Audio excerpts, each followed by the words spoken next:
এই যে তুমি সেদিন আমায় বললে ভালো আছি। কেমন ভালো আছো তুমি? আর কি করেই বা ভালো থাকা সম্ভব? কোনো মানুষকে ঠকিয়ে কি ভালো থাকা যায়? স্বস্তি পাওয়া যায়? যায় না। সত্যি বলছি, যায় না। কারো কষ্ট তোমার সুখের কারণ হতে পারে না। কি দোষ করেছিল মানুষটি, যাকে তুমি নির্মমভাবে ঠকালে? শুধু ভালোবেসেছিল তোমায়? ওটা তো তার দোষ হতে পারে না। সে তো তার মস্ত গুণ। সে ভালোবাসতে জানে। আর সেই জন্যে জানো, সে কখনো খারাপ থাকতে পারে না।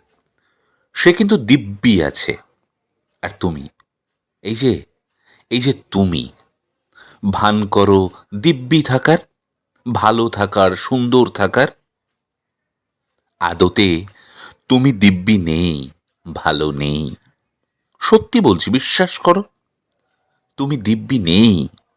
মানুষকে ঠকাতে ঠকাতে তুমি কখন নিজেই ঠকে গেছো, তা তুমি আমার থেকে ভালো জানো।